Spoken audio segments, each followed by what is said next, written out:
Oke, selanjutnya kita akan bahas soal yang ini. Tapi sebelum kita mulai, teman-teman jangan lupa subscribe dulu ya. Oke? 1, 2, 3. Oke, kita mulai. Sebuah bus menempuh perjalanan dari kota P ke kota Q dengan kecepatan rata-rata 40 km per jam dan kembali dengan kecepatan rata-rata 60 km per jam.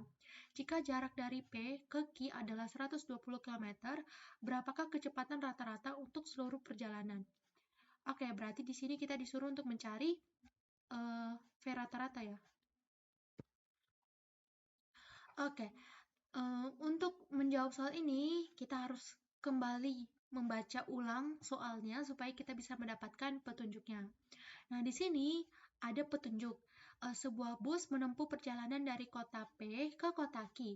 Berarti ini dari P ke Q. Dengan kecepatan rata-rata 40 km per jam. Nah, ini kita misalkan V1. Nah, gitu. Dan kembali dengan kecepatan rata-rata 60 km per jam. Berarti kembalinya itu maksudnya dari kota Q ke kota P. Nah, kecepatannya itu kita misalkan V2, yaitu 60 km per jam. Terus jarak dari P ke Q adalah 120 km. Jadi ini jaraknya itu adalah 120 km. Lalu kita akan mencari V rata-ratanya. Nah, di sini kalau misalkan kita mau cari V rata-rata, kita harus cari tahu dulu S-nya itu seperti apa. Nah, di sini kan S-nya 120 km ya.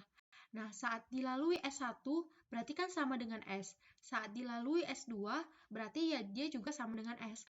Maka S itu sama dengan S1 sama dengan S2. Lalu di sini kita akan mencari masing-masing T1 dan T2. Nah, T1 berarti S1 per V1, berarti 120 per 40. Nah, ini kita nggak hitung ya, gitu, karena kita akan menghitungnya itu di akhir. Terus T2 juga gitu, berarti S2 per V2, berarti sama dengan 120 per 60. Dan ini kita nggak hitung. Lalu kita cari V rata-rata.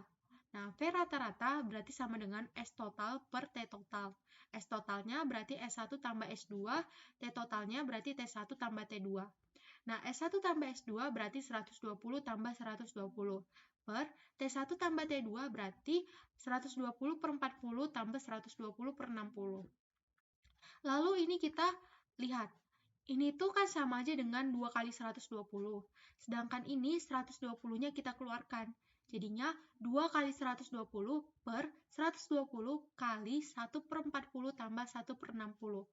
Nah, 120-nya kita coret, berarti jadinya 2 per, yang ini kita samakan penyebutnya. Jadi kita kali silang aja biar lebih enak.